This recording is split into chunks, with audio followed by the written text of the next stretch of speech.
Space was not supposed to behave like this. At the edge of the galactic exclusion zone, where dead stars drifted and no ship was allowed to travel, the sensors aboard the patrol cruiser Virex began to scream. At first, the alerts made no sense.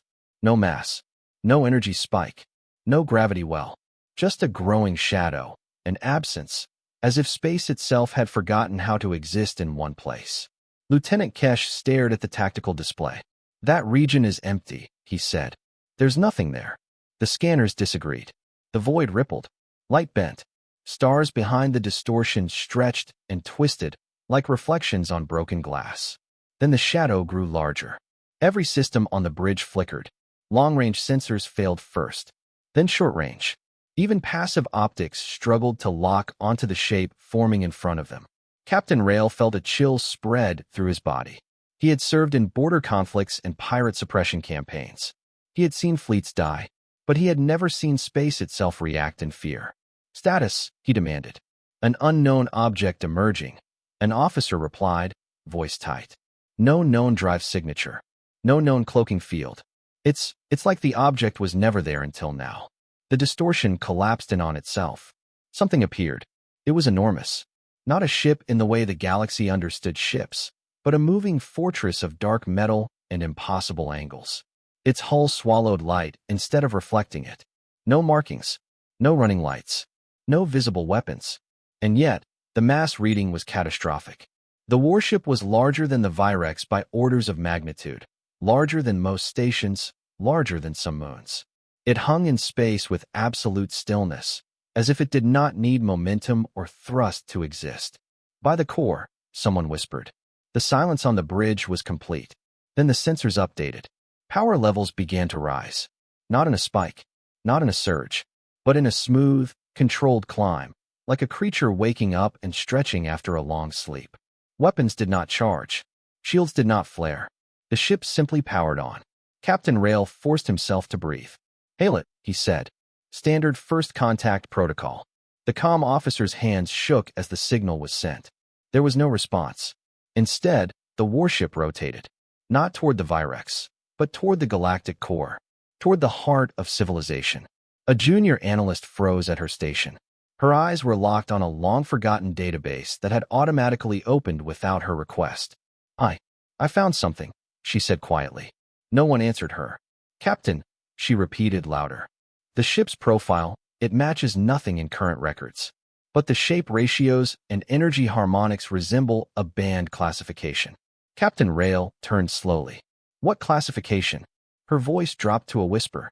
"Human." The word fell like a weapon. That was impossible. Humans were extinct.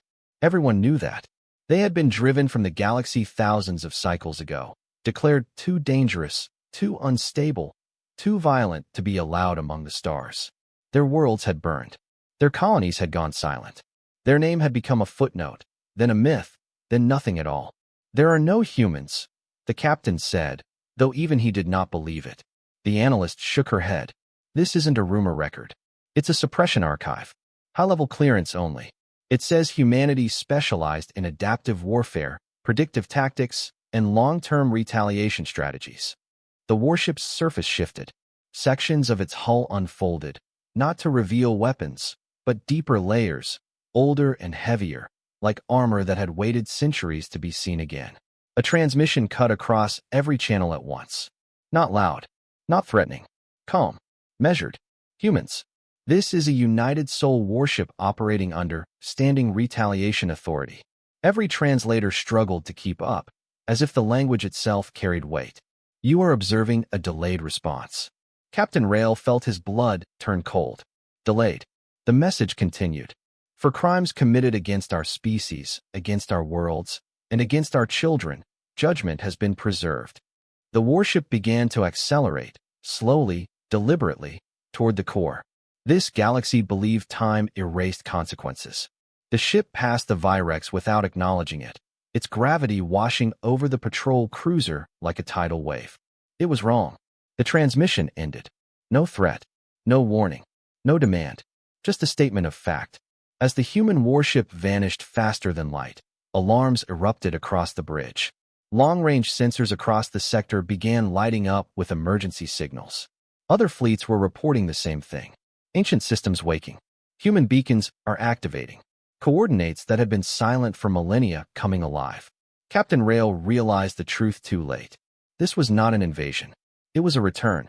And the galaxy had just remembered why humanity was never meant to be forgotten. The Galactic Council chamber had been built to inspire calm. Its walls were smooth crystal arcs, reflecting soft starlight from the artificial sun suspended at its center. Every sound was tuned, filtered, and softened so that even arguments felt distant and controlled. For 10,000 cycles, this room had been the place where wars were prevented, borders were drawn, and inconvenient truths were buried. Today, calm did not exist. Alarms echoed through the chamber as delegates arrived in waves.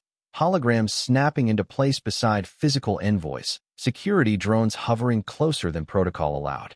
The artificial sun dimmed slightly, responding to the collective stress of the room. At the center dais, High Chancellor Vorin struggled to maintain order.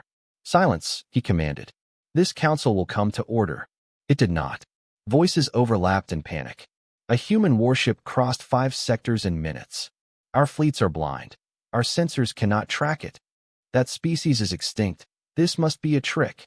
The word human had not been spoken in this chamber for centuries. It had been removed from public records, erased from educational archives, and banned from council proceedings. Hearing it spoken now felt like a fracture in reality itself. Vorin slammed his control rod against the dais. "Enough." The chamber quieted, not out of respect, but fear. "Present the verified data," the Chancellor said. A massive projection formed above the chamber. The image of the warship appeared, vast, dark, and unmistakably real. Sensor overlays flickered across it, each one failing in a different way. "The object designated Unknown Alpha is no longer unknown," said Archivist Talson, his voice strained. Cross-referenced with sealed records, classified threat libraries, and suppression archives, the probability exceeds 99%. A pause. "It is human." A low tremor of sound moved through the room. Some delegates recoiled. Others stared in disbelief. A few went very still. "That is impossible," snapped Ambassador Kelrix of the Dominion. Humanity was erased. The council voted. The fleets acted. The matter was closed. Talsen met his gaze. "The matter was buried," he replied. "Not closed." With a gesture, he unlocked files that had not been accessed since before most species in the room had achieved spaceflight. Images appeared, burning planets, shattered orbital cities, evacuation convoys destroyed mid-jump. "These are not myths," Talson continued. "They are records, altered, fragmented, and hidden. Humanity did not fall to disease or internal collapse. They were removed." Several delegates shifted uncomfortably. The justification, Talson said, was fear. He highlighted passages from ancient council votes. Humans exhibit excessive adaptability. Humans respond to loss with escalation, not retreat. Humans possess an abnormal willingness to sacrifice for long-term victory. The words hung in the air like a confession. They were deemed a future threat, Talson finished. So the council chose certainty over coexistence. Chancellor Vorin's mandibles tightened. "That decision saved the galaxy." "Did it?" Talson asked quietly. Before Vorin could respond, the chamber doors slammed open. A military envoy entered, armor-scorched, eyes wide. "Chancellor," she said, barely containing herself. "The human ship has reached the outer defense ring of the core worlds." The room erupted again. "That's impossible. Our defense grid is absolute. No single vessel can." The envoy raised her hand. "It did not breach the grid," she said. "It passed through it." Silence fell like a blade. "Our weapons did not fire," the envoy continued. "Our targeting systems shut down. Not destroyed. Disabled. As if they were never allowed to activate." She swallowed. And the ship sent another transmission. The lights dimmed. The artificial sun faded to a dull red as the message was broadcast across the chamber. The human voice returned, older now, heavier. "Galactic Council," it said. "You will listen." The words carried no anger. That made them worse. "For centuries, you benefited from our absence. Our systems are stripped. Our technology was repurposed. Our extinction is rewritten as history's mercy." Images appeared, Council worlds powered by engines derived from stolen human designs, trade lanes stabilized by algorithms humanity had invented. We watched, the voice continued. We rebuilt in silence. We measured your growth, your stagnation, your lies. A pause. This ship was not sent to conquer you. Another pause. It was sent to confirm whether you deserved survival. Several delegates tried to speak. Their translators failed. Your fleets are mobilizing, the human said. We anticipated that. Your fear response has not changed. The image shifted to show projections, future fleet movements, interception points, ambush vectors. All accurate. You believe overwhelming force will save you. The voice continued. That belief is why you chose extinction once before. The message ended. The chamber was silent again, but this time it was different. This was not a shock. This was understanding. They know us, whispered a delegate. No, Towson corrected softly. They studied us. Chancellor Vorin straightened. Prepare the full coalition response, he ordered. If this is judgment, then we will show strength. Towson looked at him in disbelief. Strength, he asked. Against a species that planned this for thousands of years. Vorin ignored him. Across the galaxy, fleets began to move. Massive armadas assembled, banners raised, commanders filled with the confidence of numbers and tradition. And far beyond the edge of known space, unseen by any council censor, ancient human systems woke fully for the first time since the Purge. The warship approaching the core was not a scout. It was a question, and depending on the answer, it would not be the last. The coalition fleet formed exactly as doctrine demanded. Layer upon layer of warships assembled along the predicted intercept line. Carriers at the rear, artillery platforms locking into position, fast attack wings fanning outward like a net meant to close around prey. Thousands of vessels from dozens of species, unified by one belief. Nothing survived this kind of force. Admiral Sarix watched the tactical display from the command bridge of the flagship Axiom Crown. His people had fought wars for centuries. They understood formations, attrition, and sacrifice. Against pirates, rebels, and rogue states, numbers had always decided the outcome. And they had the numbers. Confirm human vessel trajectory, Sarix ordered. The projection shifted. A single icon moved through the void, steady, unchanging, unconcerned. It has not altered course, a sensor officer replied. Speed constant. No evasive action. A ripple of confidence spread across the bridge. Arrogant, one commander muttered. No, Sarix said slowly. Certain. Weapons across the fleet powered up. Energy signatures flared like a rising sun. Missile bays opened. Targeting systems locked. Layered redundancies stacked upon redundancies. The human ship did nothing. No shields. No countermeasures. No response. Fire warning salvo, Sarix commanded. Minimal yield. Let them understand the scale they face. 100 ships complied. The void erupted as beams and kinetic rounds tore through space. Precise, disciplined, overwhelming. The human warship did not dodge. The attack struck and passed through. Not deflected. Not absorbed. Ignored. The weapons impacted a distortion field that had not appeared on any sensor. Space rippled briefly, like water touched by a falling leaf, then returned to perfect calm. No damage. No reaction. The bridge of the Axiom Crown fell silent. Full fire, Sarix ordered, his voice tightening. All batteries. This time, the fleet did not hesitate. The galaxy's most powerful armada unleashed everything it had. Beams bright enough to blind sensors. Missile swarms dense enough to blot out stars. Gravity weapons designed to tear moons apart. For a moment, the human warship vanished behind the storm. Then the storm ended. The ship was still there, unmoved, unmarked, unimpressed. Before Sarix could speak, the human vessel acted. There was no visible weapon discharge. No flash. No sound. No warning. Across the coalition fleet, systems began to fail. Not explode. Not overload. Fail. Targeting arrays went dark.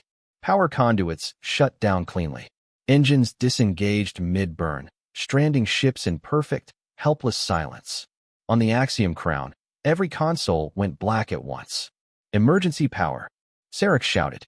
Nothing responded. Then the lights returned, dim, controlled, limited. A voice filled the bridge. Calm. Humans. This concludes the demonstration. Sarix's mandibles twitched in disbelief.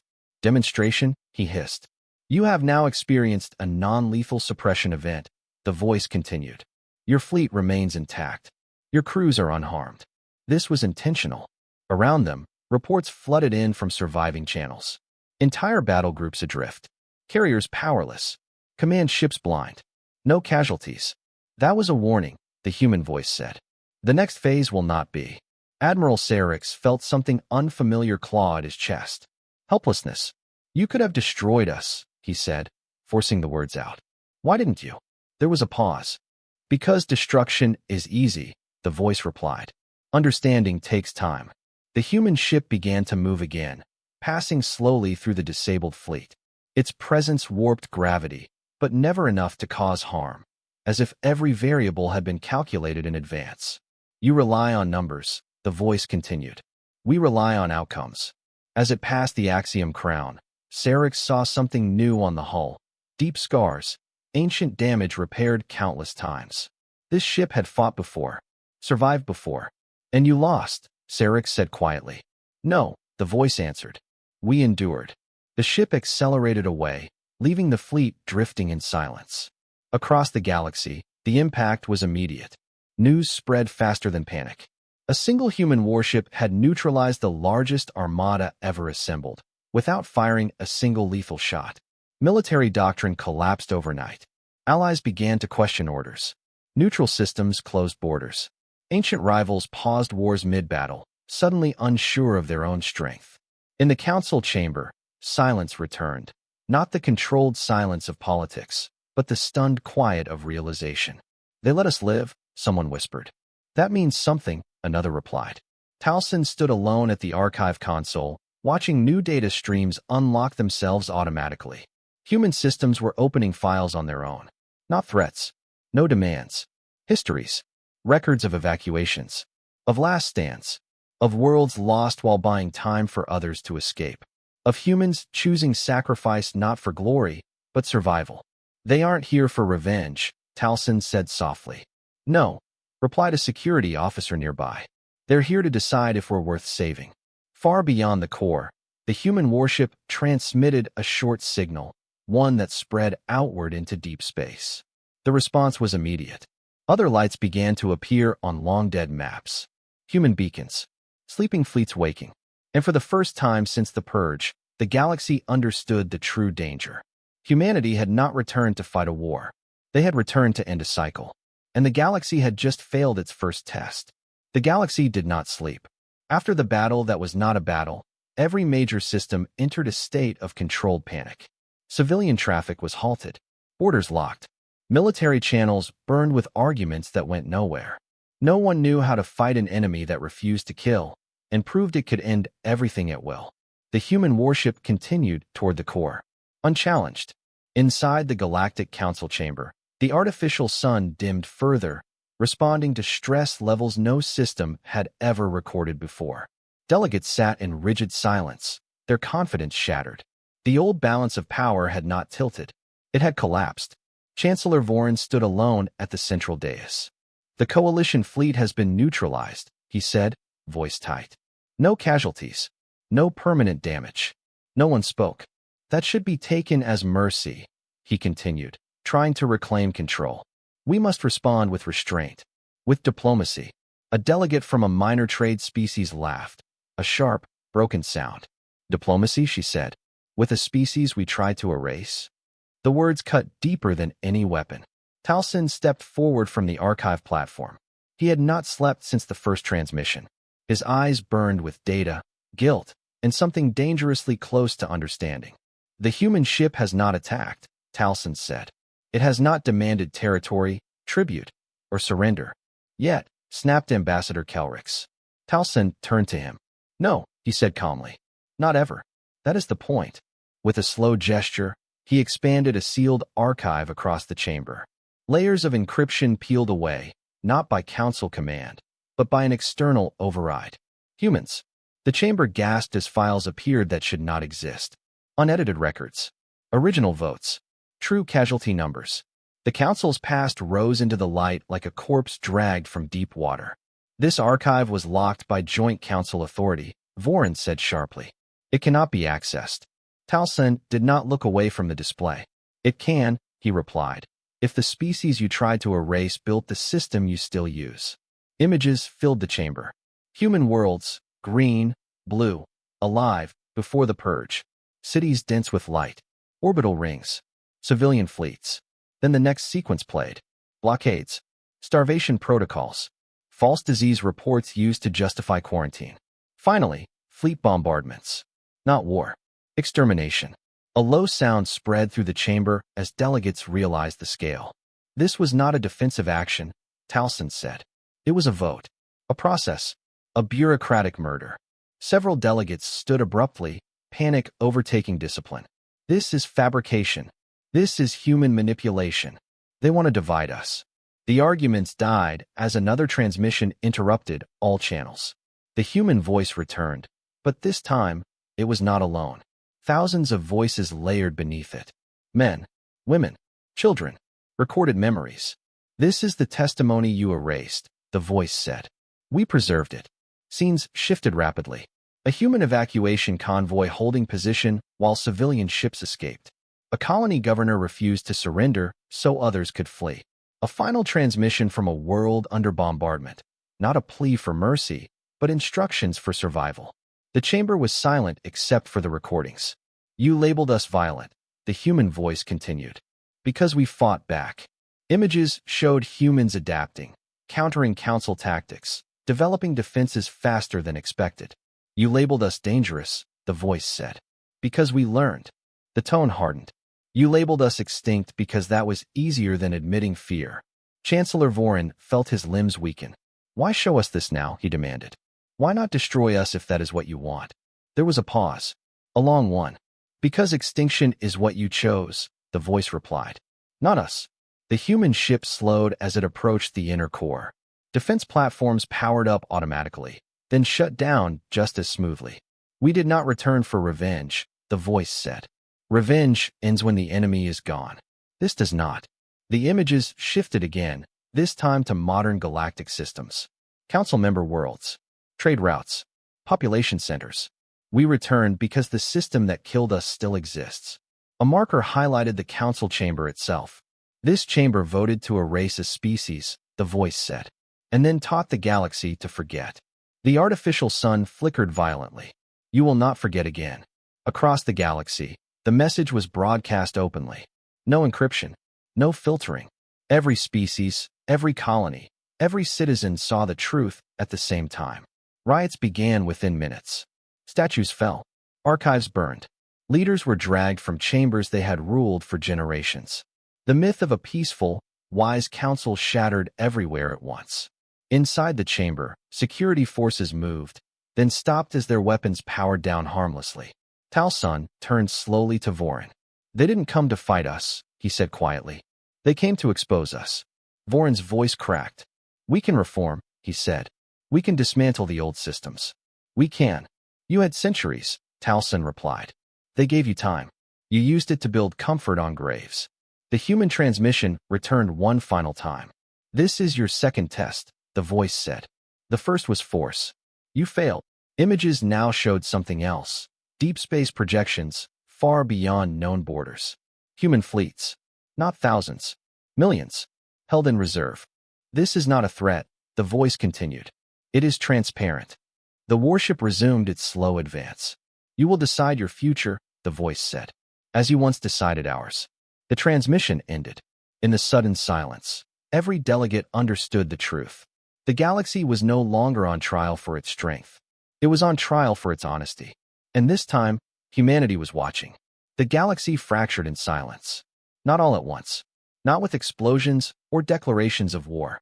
It broke in a quieter, more dangerous way, through decisions made behind closed doors, through orders whispered instead of broadcast, through fear choosing different shapes, depending on who held power. Some worlds surrendered within hours. They shut down military networks, opened archives, and transmitted full records of their past votes to the human warship without being asked. Their leaders spoke publicly, admitting what they had known, what they had ignored, and what they had benefited from. Other worlds did the opposite. They sealed borders, arrested journalists, declared human transmission a psychological weapon. Old empires, built on pride and denial, could not survive the truth, and so they chose resistance instead. Inside the council chamber, chaos returned in a new form. This was no longer a panic. It was a division. We cannot allow them to dictate galactic law, Ambassador Kelrick said, striking the floor with his staff. If we kneel now, we surrender our sovereignty forever. And if we don't, replied Ambassador Lyra of the Free Systems, we surrender our lives. Kelrick turned on her. You saw one ship. One. That does not make them gods. Towson spoke without raising his voice. No, he said. It makes them patient. Holograms flared across the chamber, live feeds from across the galaxy. On some worlds, citizens gathered in massive crowds, watching the human evidence play on public screens. Some cried, some raged, some simply stood in stunned silence. On other worlds, military convoys rolled through city streets, enforcing information blackouts. Statues of council founders were raised higher, not torn down, as if physical height could protect lies. The human ship has halted, reported a security aide suddenly. It has stopped just outside the core. Every eye turned to the display. The warship hovered there, unmoving, like a blade held just short of the throat. It's waiting, someone whispered. Across secure military channels, something else began to happen. Old code phrases surfaced. Legacy contingency plans. Buried directives that had never been officially deleted. They were human. Admiral Serix, stranded aboard the powerless Axiom Crown, felt his console flicker to life on emergency visuals only. A message appeared, not on official channels, but on a private screen no one else could see. It was addressed to him by name. You are being given a choice. Serix swallowed. Who is this? A historian, the message replied. And a soldier. As you are. The screen shifted to show images Serix had never seen before. Human naval officers standing before evacuation fleets, giving orders that sent others to safety while they stayed behind. You study war as balance, the message continued. We study it as a consequence. What do you want? Serix asked. Your honesty, came the reply. And your restraint. The message ended with coordinates. A meeting point. Across the galaxy, similar messages appeared, sent to admirals, governors, intelligence chiefs. Not to the loudest leaders, but to the ones who actually gave orders. The ones who could choose to stop. Meanwhile, the resisting empires acted. A breakaway coalition formed within hours, states that had voted for the purge or risen because of it. They declared the human return an existential threat and authorized a classified weapons protocol banned since the early expansion age. Planet crackers. Not one. Dozens. If we cannot fight them, Kelrick said in a secure war council, we end the battlefield. But they're near the core. Another commander protested. Billions of civilians. Collateral, Kelrick snapped. As they once were. The order went out. Hidden launch platforms activated. Ancient weapons, built for a war no one was supposed to remember, began to power up. And humanity noticed immediately. The human warship shifted position. Not away. Closer. Its hull lit faintly for the first time. Not with weapons fire, but with symbols. Names. Dates. Worlds lost. Lives counted. You are repeating the pattern. The human voice broadcast softly, galaxy-wide. Escalation through erasure. Defense grids across resisting worlds spiked, then froze. Missile silos locked shut. Launch keys became useless pieces of metal. In one word, a commander screamed as his entire command network shut down mid-order. They're inside everything, he shouted. No, said the human voice, calm as ever. We built everything you still use. Some leaders finally understood. They ordered stand-downs, pulled fleets back, begged for negotiations. Others doubled down. A single planet cracker fired manually, bypassing automated locks through physical override. The weapon ignited. For 3 seconds, the galaxy held its breath. Then the projectile vanished. Not destroyed. Removed. Space folded briefly around it. And the weapon was gone. Reappearing light years away in empty intergalactic space, harmless and alone. The human response followed immediately. Not as an attack. As a statement. Every resisting empire received the same transmission. We will not allow you to burn the innocent again. Then something unprecedented happened. The human warship split. Not physically, but tactically. Its signal fractured into hundreds of identical signatures, each one projecting a false presence across key systems. Confusion exploded. Fleets scrambled toward phantoms. Defensive lines broke under their own panic. And in that chaos, humanity struck selectively. Military command hubs went dark. Weapons research facilities shut down permanently. Leadership compounds lost power and never regained it. No civilian centers were touched. No population centers were harmed. The message was unmistakable. This was not conquest. This was disarmament. On the council floor, Towson watched the updates roll in. "They're removing the ability to commit genocide," he said softly. Vorin slumped into his seat. "And leaving the rest of us alive to live with it." "Yes," Towson replied. "That may be the punishment." Outside the core, the human warship reassembled its signal. It sent one final message for this phase. "The galaxy is now divided," the voice said.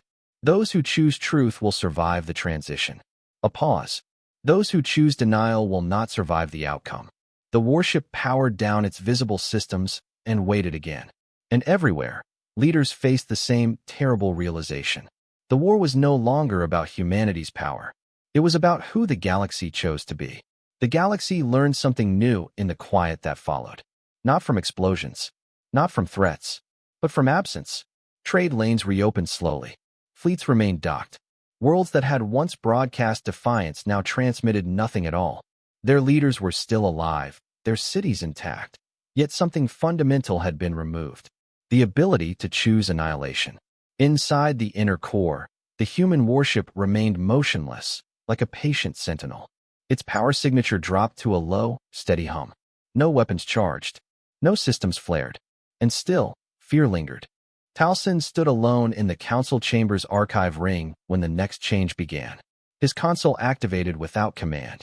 Files opened themselves, older than the council, older than the chamber. Human records. Not battle footage. Not tactics. Lives. The first file showed a human world during the early purge years. Not burning. Not under attack. Calm. Children running through streets. Markets open. Music in the air. Towson frowned. This was not what he expected. Then the timestamp advanced. The sky darkened as evacuation alerts sounded. Civilian transports lifted in waves. Military vessels formed a shell around the planet. Not to fight, but to hold position. The annotation appeared in human script, translated automatically. Delay time required, 11 minutes. The council fleets arrived exactly 11 minutes later. The human defenders never fired first. They held formation until the last transport escaped, then advanced, not to win, but to draw fire away from the planet's jump point. Towson's chest tightened. This wasn't war, he whispered. This was to purchase. Time bought with life. The files continued. Another world. Another evacuation. Another last stand. Over and over again. Human strategy became clear, not reactive, not desperate. Calculated sacrifice at a scale the council had never considered acceptable. They had not fought to survive a battle. They had fought to preserve a future. A new transmission activated, not broadcast galaxy-wide, only to the council chamber. The human voice returned, quieter now. "You saw our weapons," it said. "Now you will see our cost." The artificial sun dimmed further as the chamber filled with scenes from humanity's retreat. Entire fleets assigned not to defense, but to delay. Colonies abandoned on schedule, not panic. Civilians evacuated first. Always first. Human commanders giving the same order again and again. Hold until the last ship jumps. Towson realized something terrible. Humanity had never expected mercy. They had planned for extinction and decided to deny the galaxy the satisfaction of it. The voice continued. "You believed we vanished because we were weak," it said. "We vanished because we refused to trade survival for innocence." A pause. "You forced us to choose who would die so others could live." The files shifted again, this time to deep space. Hidden shipyards carved into dead systems. Children growing up under artificial suns, taught history not as legend, but as responsibility. Humanity did not rebuild as an empire. They were rebuilt as a safeguard. "We did not unify under flags," the voice said. "We unified under a promise."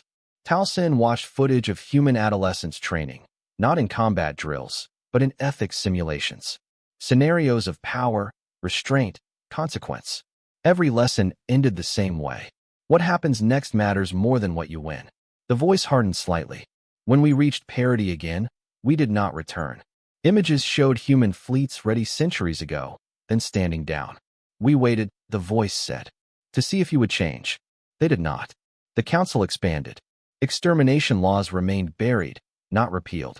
Planet cracker stockpiles were maintained. Genocide stayed legal, as long as it was procedural. You passed the test we never announced, the voice said. And you failed. Taliesin felt the weight of centuries settle on his shoulders. Then why now? He asked aloud, though no one else was in the chamber. Why return now? The human voice answered him directly. Because we detected the same pattern again. The projection shifted to recent events. Minor species displaced, labeled unstable, quarantined, erased quietly. History repeating itself. We are not conquerors, the voice said. We have an immune response. Outside the chamber, alarms sounded softly. Not emergencies, but alerts. Something massive was happening beyond the core. Taliesin accessed external feeds. Human space, once hidden, was revealing itself. Not fleets moving outward. Barriers forming. Vast, invisible fields unfolding at the galaxy's edge. Networks of systems activating in harmony. Containment. Humanity was not preparing to rule. They were preparing to hold the line. A final file opened. It showed the human warship itself. Not a flagship, not a symbol. A memorial. Names etched into internal hull layers. Billions of them. Every human lost during the purge, recorded permanently. This ship is not our strength, the voice said. It is our reminder. Taliesin's hands shook. Then what is your strength? He whispered. The reply was immediate. Our restraint. Across the galaxy, the effect was visible. Human intervention stopped further escalation, but did not impose new rulers. Worlds that confessed their crimes were allowed autonomy under observation. Those that resisted found themselves isolated, not destroyed, but cut off from weapons, from leverage, from fear. The old power structures began to collapse under their own weight. For the first time in galactic history, survival was no longer tied to dominance. In the council chamber, Taliesin recorded a message of his own, public, unfiltered. We were not attacked, he said. We were exposed. His broadcast spread rapidly, picked up by independent networks, citizen groups, dissident systems. We told ourselves we were peaceful because we won, he continued. But peace built on erasure is only quiet violence. The human warship transmitted one final message for this phase. This is not punishment, the voice said. It is prevention. A pause. You may fear us. That is acceptable. Another pause. But understand this. Humanity did not return to end you. The warship's silhouette brightened faintly against the void. We returned to make sure no one ever has to vanish the way we did. And with that, the ship powered down further, choosing to wait once more. The galaxy did not cheer. It did not celebrate. It sat with the truth. And in that uncomfortable stillness, a realization spread faster than fear ever had. Humanity was not the greatest threat the galaxy had ever faced. Humanity was the last line against repeating its worst mistake. The galaxy reached a moment it had no word for. It was not war. It was not peace. It was the space between, where a single decision could lock the future into place. Across thousands of systems, emergency councils met in silence. No banners flew. No victory music played. Leaders stared at displays showing the same truth from different angles. Humanity had the power to end them. Humanity was choosing not to. And that choice would not last forever. Inside the Galactic Council chamber, the artificial sun stabilized for the first time since human arrival. Its light was cold, honest. No longer comforting. Chancellor Vorin stood before a half-empty hall. Some delegates had resigned. Others had been recalled by furious homeworlds. A few seats remained vacant. Worlds whose leaders had chosen resistance and lost their ability to command. Taliesin stood beside the archive ring, exhausted but alert. The human warship has issued a final notice, Vorin said. It is not a demand. Taliesin raised an eyebrow. Of course it isn't. A projection appeared above the chamber. Not the warship. Not fleets. A document. Simple. Clear. Final. The transition accord. No human insignia. No threats. Just conditions. First, all extermination protocols, hidden or public, would be dismantled completely. Second, All historical records related to a race species would be restored and made public. Third, the Galactic Council would lose its unilateral authority to declare species-level sanctions. Fourth, a permanent human observation presence would be established, not to rule, but to intervene if genocide was attempted again. No tribute, no territory, no forced governance. This would end us, Ambassador Kelrick said, his voice hoarse. The council as we know it would cease to exist. Towson looked at him. No, he said. Only the part built on lies. Kelrick laughed bitterly. You think they will stop there? Once we accept oversight, we become subjects. Subjects, Towson replied. Or survivors? The chamber erupted again, but not with panic. With fear sharpened into argument. They'll dictate what counts as genocide. They'll control our military development. This is an occupation in all but name. Towson waited for the noise to burn itself out. Then he spoke. They don't need this accord to control us, he said calmly. If they wanted obedience, we would already be extinct. Silence followed. Outside the chamber, events moved faster. On a fortress world of the Dominion, one of the strongest resisting empires, Admiral Corrin stood in a deep command vault. Around him, generals watched feeds of their final contingency activating. A weapon older than the Council itself. A starkill device, designed to collapse a star into premature death, wiping out entire systems in a cascading wave. This will force them to respond, Corrin said. They won't allow billions to die. A lieutenant hesitated. Sir, the target system contains only civilians. Corrin did not look at him. So did theirs. The countdown began. Far away, the human warship shifted, its power signature rising for the first time since the revelations. Across human space, dormant fleets stirred. Not forward, backward, into defensive alignment. The human voice broadcast one last time. Calm, unmistakable, everywhere. We detect irreversible escalation. The message reached every channel, every device, every translator. This is the final decision point. On the fortress world, Corrin slammed his fist onto the console. They're bluffing, he snarled. They won't. The human response arrived before he could finish. The Starkill device vanished. Not disabled. Not destroyed. Gone. Replaced instantly by something else. A mirror of human design. Massive, silent, perfectly aligned with the fortress world star. The human voice returned, colder now. This is not retaliation, it said. This is equivalent. The mirror activated, not to fire, but to demonstrate. The star dimmed by 1%. Only one. But every sensor in the system screamed. Corrin staggered back as understanding hit him. They can end us, whispered the lieutenant. At any moment. Yes, the voice agreed, transmitted directly into the vault. And we will, if you choose to make extinction your answer again. The mirror powered down. The star stabilized. The message ended. In the fortress world, silence reigned. Then Corrin gave the order no Dominion admiral had ever given. Stand down, he said quietly. All forces. Across the galaxy, similar moments unfolded. Commanders refusing final orders. Weapon platforms left unmanned. Leaders arrested by their own people. The transition accord spread rapidly, not as law, but as a lifeline. In the council chamber, Voron's voice shook. They are not asking us to kneel, he said. They are asking us to change. Towson nodded. And they've made it clear what happens if we don't. One by one, delegates activated their consent markers. Worlds signed on. Empires fractured, but survived.